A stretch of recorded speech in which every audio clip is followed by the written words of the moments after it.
Welcome to bright future classes या आपल्या YouTube channel मध्ये मित्रांनो, मी शुभम पाटील तुमचं सर्वांचं स्वागत करतो. मित्रांनो, आज आपण या ठिकाणी बघणार आहोत इयत्ता 9वी विषय भूगोल धडा 7वा आंतरराष्ट्रीय वाररेषा याचा संपूर्ण स्वाध्याय. चला तर मग मित्रांनो बघूया पहिला प्रश्न. प्रश्न पहिला, खालील आकृतीत वेगवेगळ्या गोलार्धातील दोन चौकोन दिले आहेत. दोन्ही चौकोनांच्या मधून आंतरराष्ट्रीय वाररेषा जात आहेत. एका चौकोनात रेखावृत्त, वार व दिनांक दिले आहेत. दुसऱ्या चौकोनातील वार व दिनांक ओळखायचे आहेत. बघूया मग. 150 अंश पूर्व रेखावृत्त, त्याचा वार आहे सोमवार आणि दिनांक आहे 15 ऑगस्ट. आपल्याला सांगायचं आहे दुसऱ्या कॉलम मधून 150 अंश पश्चिम रेखावृत्त, याचा आपल्याला टाइम आणि वार सांगायचा आहे मित्रांनो. बघूया याचं उत्तर. मंगळवार 16 ऑगस्ट सकाळचे 6 वाजलेले असतील मित्रांनो. बघूया ब. 80 अंश पूर्व रेखावृत्त, दुसऱ्या कॉलम मध्ये 170 अंश पश्चिम रेखावृत्त आणि वार आहे रविवार 25 डिसेंबर. आपल्याला पहिल्या कॉलम मधला टाइम सांगायचा आहे. बघूया याचं उत्तर. 24 डिसेंबर रात्रीचे 22 वाजलेले आहेत मित्रांनो. बघूया पुढचा प्रश्न. प्रश्न दुसरा, खालील प्रश्नातील योग्य पर्याय निवडायचा आहे. बघूया. आंतरराष्ट्रीय वाररेषा ओलांडताना एखाद्या व्यक्तीला कोठून कोठे जाताना 1 दिवस अधिक धरावा लागेल. पर्याय दिलेले आहेत मित्रांनो. पहिलं पूर्वेकडून पश्चिमेकडे, दुसरं पश्चिमेकडून पूर्वेकडे, तिसरं पश्चिमेकडून उत्तरेकडे, चौथं उत्तरेकडून दक्षिणेकडे. बघूया याचं योग्य उत्तर. पहिलं पूर्वेकडून पश्चिमेकडे. बघूया मित्रांनो पुढचा प्रश्न. जर 15 अंश पूर्व रेखावृत्त बुधवार सकाळचे 10 वाजले असतील तर आंतरराष्ट्रीय वाररेषेवर किती वाजलेले असतील हे आपल्याला या ठिकाणी सांगायचं आहे. बघूया याचे ऑप्शन. पहिलं बुधवार सकाळचे 6, दुसरं बुधवार रात्रीचे 9, तिसरं गुरुवार दुपारचे 2, चौथं गुरुवार संध्याकाळचे 6. बघूया याचं योग्य उत्तर. बुधवार रात्रीचे 9 वाजलेले असतील मित्रांनो. बघूया पुढचा प्रश्न. जागतिक संकेतानुसार पृथ्वीवरील तारीख व वारातील बदल कोणत्या रेखावृत्तावर होतो. बघूया याचे ऑप्शन. 0 अंश रेखावृत्त, 90 अंश पूर्व, 90 अंश पश्चिम, 180 अंश. बघूया याचं योग्य उत्तर. चौथं 180 अंश. बघूया पुढचा प्रश्न. पृथ्वीवर दिवस आंतरराष्ट्रीय वाररेषेच्या कोणत्या दिशेला सुरू होतो हे आपल्याला या ठिकाणी सांगायचं आहे. बघूया याचं ऑप्शन. पूर्व, दुसरं पश्चिम, तिसरं उत्तर, चौथं दक्षिण. बघूया याचं योग्य उत्तर. पश्चिम हे याचं उत्तर असणार आहे मित्रांनो. बघूया पुढचा प्रश्न. आंतरराष्ट्रीय वाररेषेमुळे जगभरात कशामध्ये सुसूत्रता येते.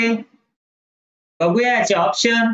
GPS प्रणाली, दुसरं संरक्षण खाते, तिसरं वाहतुकीचे वेळापत्रक, चौथं गोलार्ध ठरविण्यासाठी. बघूया याचं योग्य उत्तर. वाहतुकीचे वेळापत्रक हे याचं योग्य उत्तर आहे मित्रांनो. बघूया पुढचा प्रश्न. प्रश्न तिसरा, भौगोलिक कारणे लिहा. आंतरराष्ट्रीय वाररेषा आजच्या युगात महत्वाची ठरत आहे. याचा आपल्याला भौगोलिक कारण लिहायचं आहे मित्रांनो. बघूया याचं उत्तर. आंतरराष्ट्रीय विमान सेवा, दळणवळण सेवा, आर्थिक व व्यापारी व्यवहार यामध्ये सुसूत्रता यावी म्हणून आंतरराष्ट्रीय वाररेषा उपयोगी पडते. बघूया दुसरं. जागतिक दळणवळण विशेषतः हवाई मार्गाच्या संदर्भात आंतरराष्ट्रीय वाररेषेमुळे वेळ व दिवसाचे गणित अचूक ठेवता येते.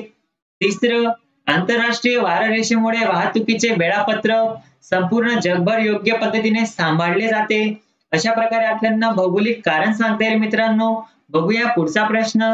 पृथ्वीवर दिवस पॅसिफिक महासागरात सुरू होतो. बघूया याचं उत्तर. आंतरराष्ट्रीय वाररेषा पूर्णपणे पॅसिफिक महासागरातून नेण्याचा प्रयत्न केला आहे. दुसरं, ही रेषा काही बेटांवरून अथवा कोणत्याही भूभागावरून केली असली तरी तेथील लोकांना वार व तारीख बदलावी लागली असती. पूर्व बाजूला एक वार व तारीख आणि पश्चिम बाजूला दुसरा वार व तारीख असे दिसून आलेले असते. बघूया तिसरं. शिवाय जमिनीवरून चालताना ही रेषा केव्हा ओलांडली गेली आहे, दिनदर्शिकेनुसार दिवस केव्हा बदलला हे समजले नसते. चौथं.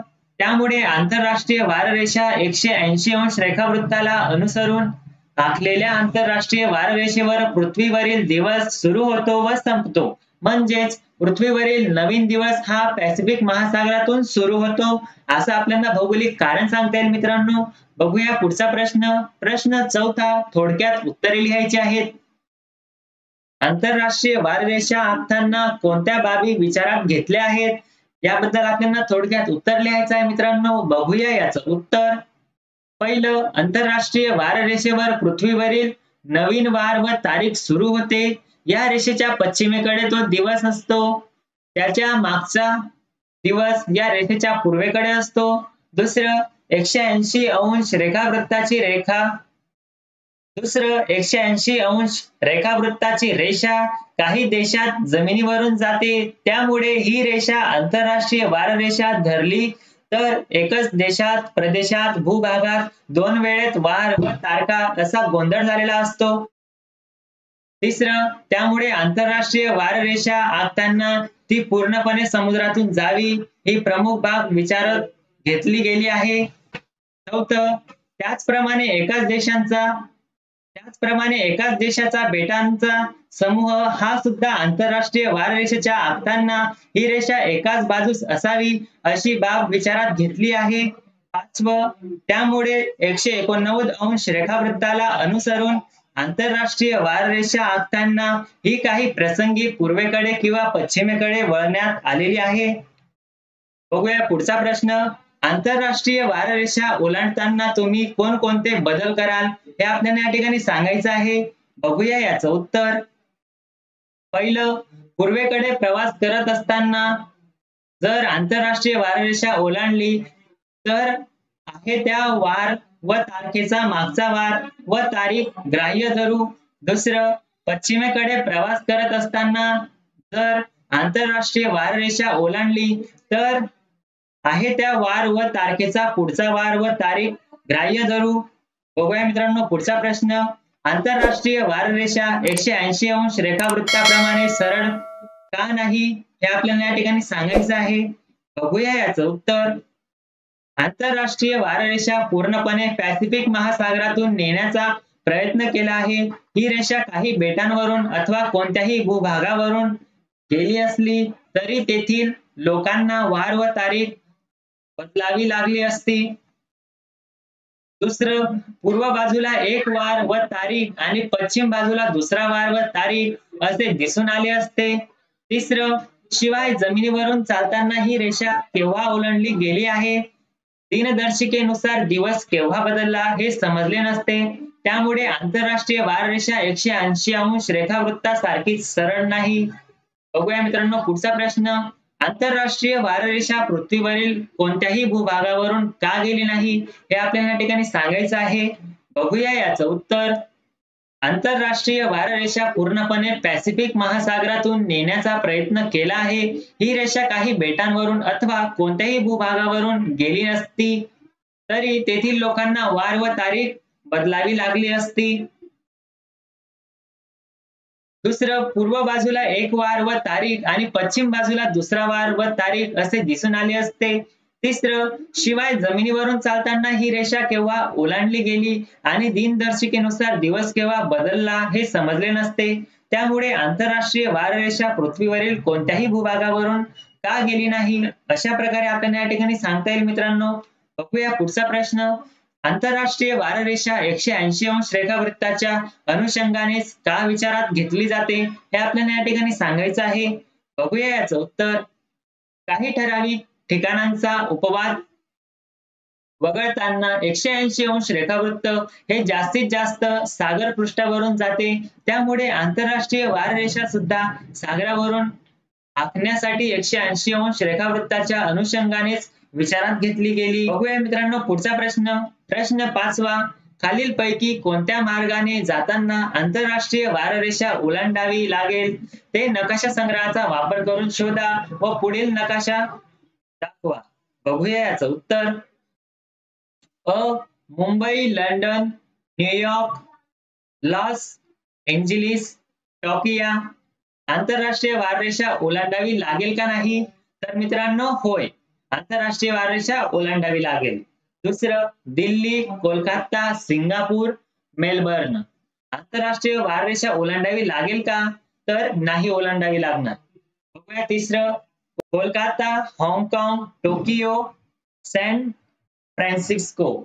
तर आंतरराष्ट्रीय वाररेषा ओलांडावी लागेल का? तर होय मित्रांनो, आंतरराष्ट्रीय वाररेषा ओलांडावी लागेल. चौथं, चेन्नई, सिंगापूर, टोकियो, सिडनी, शांतियागो. याची पण आंतरराष्ट्रीय वाररेषा ओलांडावी लागेल मित्रांनो.